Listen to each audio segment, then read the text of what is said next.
more powerful than a locomotive. Able to leap tall buildings at a single bound. Look, up in the sky, it's a bird. It's a plane.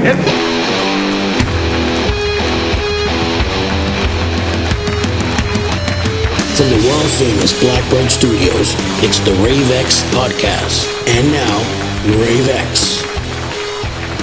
Oh, hello there, children. Thanks for tuning into the show. Rave X podcast, episode 101. Look, up in the sky. I'm your host, Eddie Rochester Anderson. Now, look, I'm going to tell you guys this right off from the start. Today's show may be a little depressing for some people.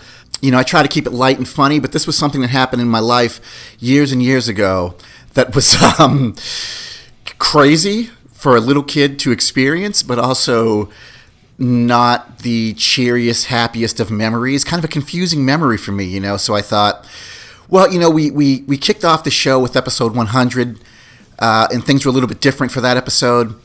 And I'm starting to realize that it doesn't all have to be happy, funny, cheery show, you know what I mean?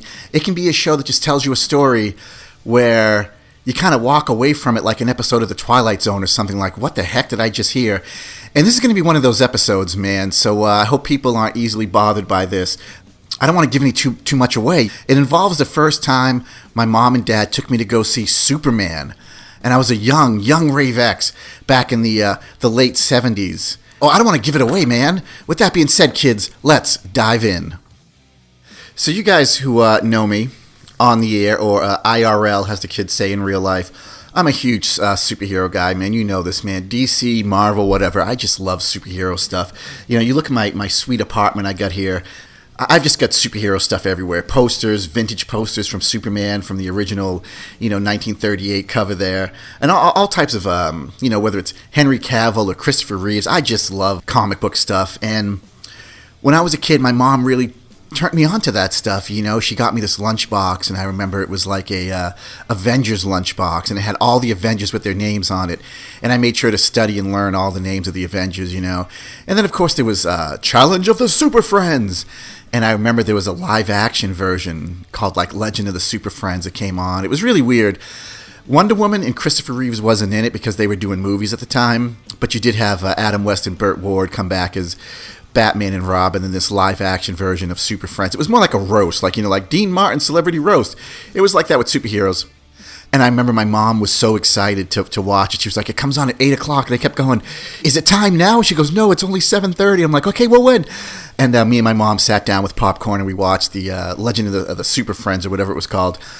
And, you know, I remember getting the underoos. Remember underoos? They were like little mini superhero costumes for kids. Like, you'd have the red underwear with the yellow belt like Superman, and then the Superman shirt and stuff. I had all of those. If you remember that growing up, it was really a cool time to be a kid and to be into this whole superhero culture, you know. And there was an there was an Avon woman who used to come around the building, and she would sell all types of makeup and stuff. And sometimes my mom's friends would come over, and I had to be in my room because it was like adult time, you know, with the Avon lady. If you guys don't know what Avon is, it's essentially a traveling makeup person who would go around door to door and sell you makeup way back in the day. But I knew that if I was calm and I was patient, there was something superhero-oriented waiting for me at the end. I can't remember the woman's name. She was Spanish. Her and my mom were good friends. She would come around selling makeup and all that stuff. And at the very end, my mom would call me, and I'd come running out of my room. She would have some type of, like, superhero something, right? And I remember she had this bottle of Superman shampoo, and the bottle looked just like Superman in his costume, standing there straight, and it had the red cape you could kind of put over the knob there. And I mean, I didn't care about the shampoo, but that bottle, you know, we didn't have a lot of money for toys. And I remember, you know, she would give my mom little discounts on stuff, and she would give me the bottle of the Superman thing, and I was always getting sort of these little superhero things, you know, that I loved so much. I remember my mom would let me tie a towel around my neck. I know you guys are like, we get it, Rave. You like superheroes. But yeah, I would tie a towel around my neck and pretend to be Superman. So when the Superman movie finally came out, me and my mom and my dad, we had family nights. This is before my brother was born, or as I like to call it, the good times, you know. And we went down into downtown Boston to a cinema called Cinema 57. It's not there anymore, but that was kind of where you went. And you had to walk sort of under a garage to sort of get there, you know. and you would get your ticket and you'd go in and you'd see your movie. And I saw Flash Gordon there. I saw Star Trek the Motion Picture there. And that was kind of our go-to. We'd always go to Cinema 57 in downtown. And I remember we went there and it was daylight. And I'm so excited for this, man. It's Superman. I remember seeing the previews, with Christopher Reeve and them saying, you will believe a man can fly. And back then, the effects, today maybe don't hold up, but that was mind-blowing to a young Rave X to see this, what looked like a real live Superman. And I just couldn't believe it, And much like a lot of other kids, I thought Christopher Reeves was Superman. And they'd show previews of him flying, and I'd ask my dad, how did he fly like that? And my dad was kind of a smartass, said, well, they take fishing hooks and fishing string, and they hook him through his leg and through his arm like that, and they fly him around on these fishing strings with the hooks.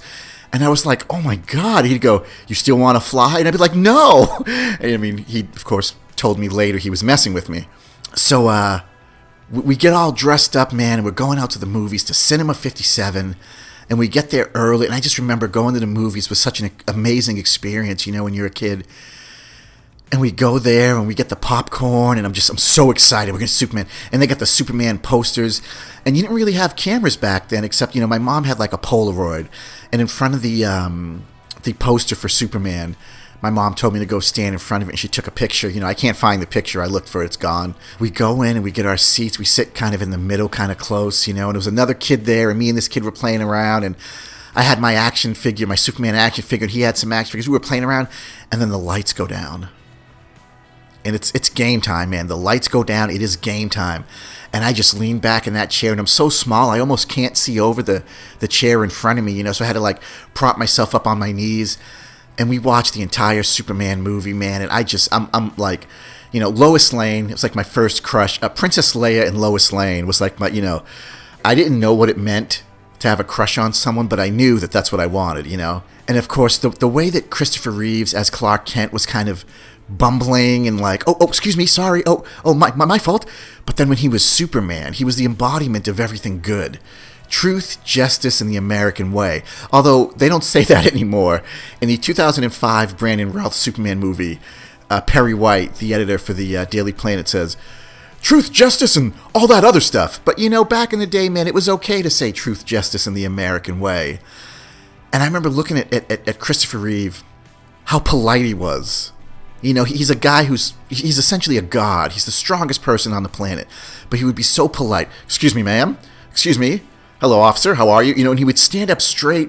And I just thought that's what a good guy is, and maybe we should all be trying to be more like the good guy, And of course, he defeats Lex Luthor, the greatest criminal mind of this or any generation, played by Gene Hackman, I believe. The movie ends, and Superman they get that scene where it's just him kind of flying around and waving to people. And then you get the theme song, and then the credits, and we sat there, man. We sat there through all the credits, and I didn't want to leave. The lights went up, people started going, and my mom knew how much this meant to me, man. So we just sat there, and my dad looked at me with a smile on his face. Finally, it was over, and the lights came up, and the curtain starts to close, and I was like, wow, Superman. So we get up, and we walk to go out of the exit to the theater. Now remember, Cinema 57 was not really underground, but it was covered by like a building and a garage type of thing. So you couldn't really see daylight until you really got out deep outside, And I realized there's more people that should be outside the theater in this sort of covered area, There's people everywhere. And there's red and blue lights flashing.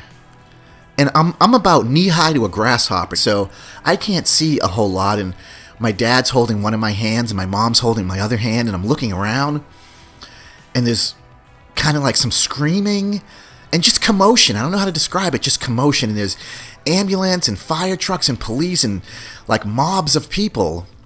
And I look up at my mom, and I go, what happened? What's going on? And she's like, I don't know, hold on. And we get closer, to where everyone's kind of gathered. And she goes, don't look. And she kind of turns my head, and my dad kind of pulls me to the other side of him. And I go, what happened? And my mom didn't want to tell me, but my dad said, I guess he's hearing people talk and getting information from the cops or whatever. And people saying, he was up there, and then he jumped, and And we came out the movie theater and he was dead right there. And we kind of found this out, after we got home and kind of pieced it all together from the news. But some guy who was strung out on drugs or whatever it was, he saw Superman and then went up to the top of the parking garage and jumped out onto the bottom of Tremont Street or Park Street or whatever it was in Boston.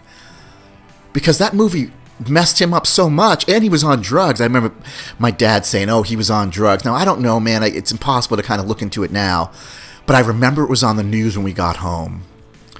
And I remember my mom and dad watching it and being like, he must have been on drugs or something. But yeah, he came out of the viewing of Superman, somehow managed to get up to the 8-story garage and jumped off thinking he could fly like Superman, and of course fell splat to his death. And when my parents brought me out of there holding my hand after this incredible high, the only live action Superman we had was the 1950s George Reeves. Remember him? He looked like someone's dad, the black and white Superman. And I still loved it because it was Superman. But just having this riding on this cloud of seeing the color version of Superman, and then coming out of there and realizing, wow, Superman's not real. You don't have powers. You can't fly. I was a little kid. I couldn't wait to get home and put a towel around my neck and jump off my bed and fly like Superman. But you get the highest of highs and the lowest of lows. Because I realized that day, it didn't ruin superheroes for me, but it was a stark reminder that, yeah, it's just a book. It's just a movie. In real life, you try to fly, you die, man. Wow. And even though my parents told me not to look, I kind of looked, and I could see this guy's body laying there on the ground, I can't describe it, in a weird shape, his legs were pointing one way and his head was pointing one way and one arm was bent in a really weird, unnatural thing, and I just remember staring at that for a while and hearing people go, he thought he was Superman and he jumped off the roof, and trying to process this as a young kid. And that was the story of the time my mom and dad took me to my first ever superhero movie, man. 1978, 79. You will believe a man can fly? Unless you're not Superman and you're on drugs and you jump from the roof and you go splat. Anyway, let's take care of some business. My band, Choose Your Power, we put out a live album, man. I think you guys know, but it feels so horrible to talk about my band's live album after talking about some guy that went splat. But I'm gonna fight my way through it. My band, Choose Your Power, put out a live album, man. Choose Your Power Fractured Live. And you can find it at Bandcamp. ChooseYourPower.bandcamp.com. I think it's an amazing live album, man. A lot of bands don't do that anymore, but we did. And check it out, it's amazing. Also, guess who's playing live? CYP in the house. Choose Your Power, baby. The greatest band you never heard of. February 26th. It's a Sunday at the Cambridge Community Center at 6 p.m. $5 at the door. It's kind of a tribute to the Sound Museum where we used to rehearse, but that got bought out from some pharmaceutical company. So some of the bands are coming together, man, and we found a place to put on a concert. One last hurrah for the Sound Museum, the Cambridge Community Center. It's something like something Calendar Street in Cambridge, but there'll be more information if you follow me on Facebook.com/Rave X Music, or if you want to take this episode with you on a run, on a jog, on a hike, ravexmusic.bandcamp.com. That's right, kiddies. That is ravexmusic.bandcamp.com. And I got stuff to do, man, so I got to take off, but I'm going to leave you with this. Despite me experiencing that crazy thing that happened the first time I went to go see a Superman movie, I still believe that a man can fly. My name's Rave X. Enjoy yourself! That was the Rave X podcast. Be sure to click like and subscribe. For podcasts, new music, and all things Rave X, go to youtube.com and search Rave X Music.